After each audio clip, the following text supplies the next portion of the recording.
बिस्मिल्लाहिर्रहमानिर्रहीम। आज जो मौजू है वो है सजदा तिलावत। याद रहे कि कुरान पाक पढ़ते हुए आयात बैयिनात उनमें सजदा तिलावत भी है, और कुरान पाक के अंदर 14 सजदे हैं। कितने सजदे हैं? 14 सजदे हैं कुरान पाक के अंदर, जो मुसलमान पर वो आयात सजदा पढ़ के तिलावत सजदा करना फ़ौरन वाजिब है। इसलिए आयत सजदा जब आ जाए तो वो हमें उस पर तिलावत करके साथ ही सजदा करना चाहिए। उसके कुछ मसाइल अर्ज़ करना चाहता हूँ।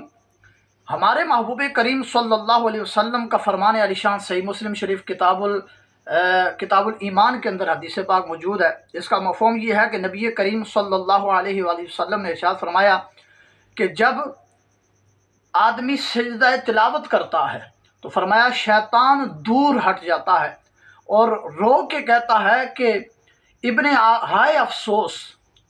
वो यानी रोता है और कहता है कि इब्ने आदम को सजदे का हुक्म हुआ और उसने सजदा किया और उसके लिए जन्नत है, और मुझे सजदे का हुक्म हुआ और मैंने इनकार किया और मेरे लिए क्या है? दोज़ख है। यानी ये शैतान रो कर, चीखो चिल्ला कर और वो दूर हो के ये सदाएं लगाता है। तो इसलिए अल्लाह ताला का करोड़ हा शुक्र है कि उसने अपने हबीब करीम सल्लल्लाहु अलैहि वसल्लम के सदक़े में हमें ये तौफीक बख्शी है कि हम अल्लाह रब्बुल आलमीन की बारगाह में सजदा रेज़ होते हैं, और ये महज़ रब का हम पर फजल है।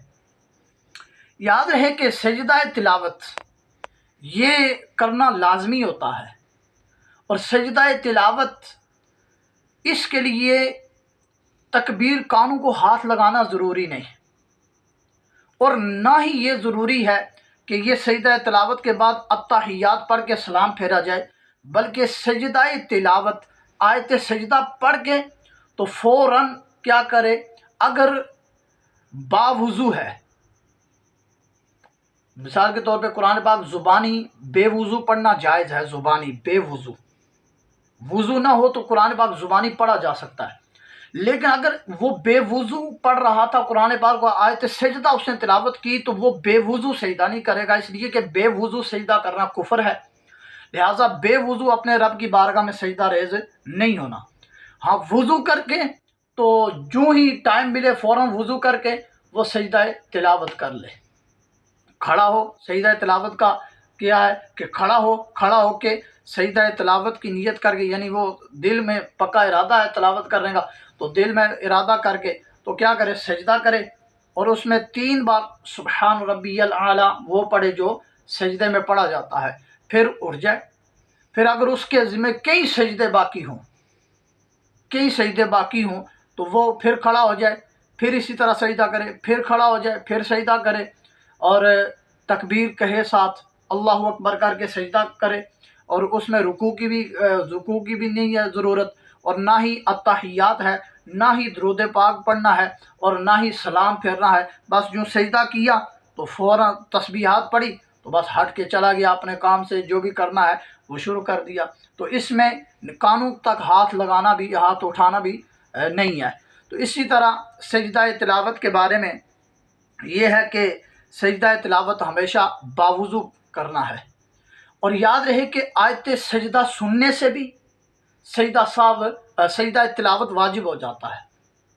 आप जा रहे हैं या मैं जा रहा हूँ तो किसी ने कुरान पाक की आयत सजदा पढ़ी, आयत सजदा उसने पढ़ी तो फ़ौरन मेरे कानों पर जब आवाज़ आई तो मुझ पर भी, और जितने अगर वहाँ लोग होंगे जिसने भी सुनी है वो आयत सजदा, तो सब पर सजदा वाजिब है।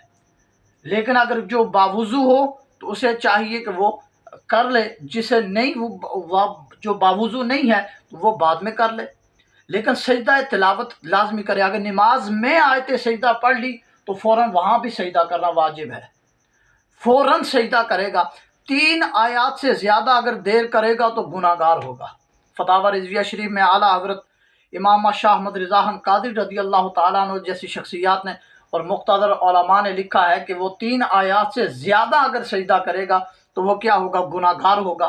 तो इसलिए, और ये भी बहुत बड़ा जुर्म है कि आयत सजदा हो, वो तिलावत करना शुरू की, उससे 1-2 लफ्ज़ छोड़ के दरमियान वाले सजदे वाले आगे शुरू कर दिए, यानी टप्पा लगा दिया। जिस तरह मिसाल के तौर पे कल्ला ला तोते, आगे लफ्ज़ सजदे वाला पढ़ना था तो उसने क्या किया, वक्त तरीब पढ़ दिया। ये मिसाल के तौर पे मैं दे रहा हूँ, वल्लाह माज़ल्लाह ये गुनाह है, ये मकरूह तहरीमी है, हराम के करीब है इस तरह की हरकत करना कि आयत सजदा पढ़ी हो और आयत यानी वो तिलावत शुरू कर दी हो। जिस तरह मैंने सूरह अलक शरीफ के में से कोई आयत पाक पढ़ी, तो इस तरह करना यानी ऊपर से छलांग लगा के आगे लफ्ज़ पढ़ जाना, ये गुनाह है, मकरूह तहरीमी है। इस तरह हमने नहीं करना, बल्कि पूरा लफ्ज़ पढ़ के आगे हमने सजदा करना है। इसी तरह सजदा तिलावत के बारे में अगर जमात के साथ है, जमात से नमाज पढ़ रहा है, तो ज़ाहिर मुक्तदी के लिए तो किरात नहीं, इमाम के लिए किरात है, इमाम किरात करेगा। जो जब इमाम किरात करे तो इमाम के किरात करने पर उसने सजदा तिलावत पढ़ी, तो जिन जिन मुक्तदियों ने सुनी, यानी वो सब पर सजदा, जिन्होंने नहीं भी सुनी उन पर भी सजदा साहब वाजिब है, इसलिए कि जब इमाम पर वाजिब है तो इमाम की वजह से सब पर सजदा करना लाजमी होगा। सजदा तिलावत है, जिस तरह रमज़ान शरीफ में आप मिसालें देखते हैं कि जब कारी साहब आयत सजदा पढ़ते हैं तो उससे पहले ऐलान कर देते हैं भाई पहली रकत में सजदा है या दूसरी में सजदा है, तो इस तरह रकात का रकतों का मुतय्यन कर जाते हैं, तो ये अच्छी बात है, पहले बता देना। तो इसलिए जब इमाम साहब रुकू और सजदा करते हैं तिलावत सजदा तिलावत, तो सारे मुक्तदियों पर भी सजदा करना क्या है, वाजिब है। अकेला बंदा नमाज पढ़ रहा है तो उसे जो मिसाल के तौर पे अब मैं नमाज पढ़ रहा था, किसी ने कोई वैसे कुरान पाक की बैठ कर तिलावत कर रहा था, मैंने आके नमाज शुरू कर दी, अकेला पढ़ रहा हूँ, तो किसी ने तिलावत सजदा की, उस पढ़ने वाले ने तिलावत सजदा ऊँची आवाज़ से की, आयत सजदा पढ़ी, आयत सजदा ऊँची आवाज़ से पढ़ी, तो मेरे कानों में पड़ गई। तो अब क्या है, मैं नमाज के अंदर सजदा नहीं करूँगा, जब नमाज फेर के मैं फारिग सलाम फेर के फारिग हो गया तो उस वक्त मैंने सजदा करना है। अगर मैंने नमाज नीति हुई है, मैं पढ़ रहा हूँ, उसने आयत सजदा पढ़ दी, बाहर बैठा बंदा, तो उसने आयत सजदा पढ़ दी, तो इस सूरत में अगर मैं नमाज में ही सजदा करूँगा तो ये हमारे लिए काफ़ी नहीं होगा। सैयदी आला हज़रत इमाम अहले सुन्नत मुजद्दिद दीन मिल्लत कुश्ता शमाए रिसालत अशाह इमाम अहमद रिज़ा कादरी हनफी रदी अल्लाह ताला अन्हु, आपने भी फतावा रिज़विया शरीफ के अंदर इस मसाला को भी लिखा है।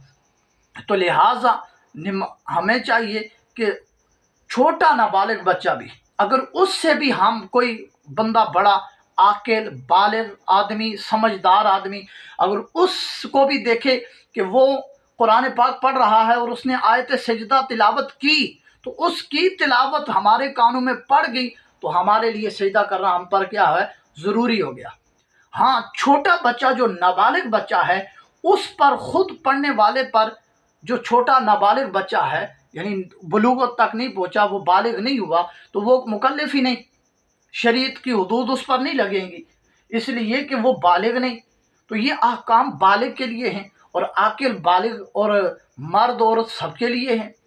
तो अब उसने आयत सजदा तिलावत की बच्चे ने, तो बड़ा अगर आदमी वहाँ बालिग आदमी मौजूद हैं तो सब पर सजदा तिलावत वाजिब हो जाएगा, लेकिन उस बच्चे पर नहीं होगा क्योंकि वो नाबालिग है। तो नाबालिग शरीयत ने उन पर से अपना कलम शरीफ उठाया हुआ है, जब वो बालिग हो जाएंगे फिर वो शरीयत की हुदूद में आ जाएंगे, दायरे में आ जाएंगे।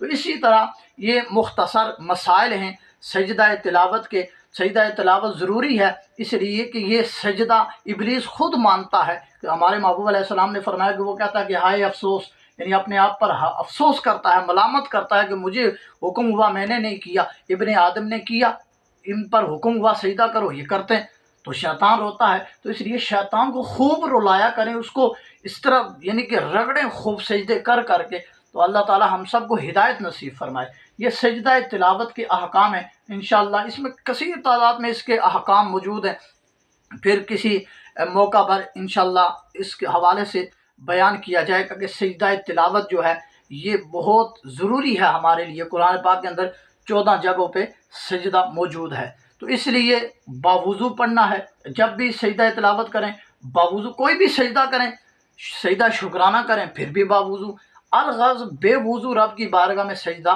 नहीं करना।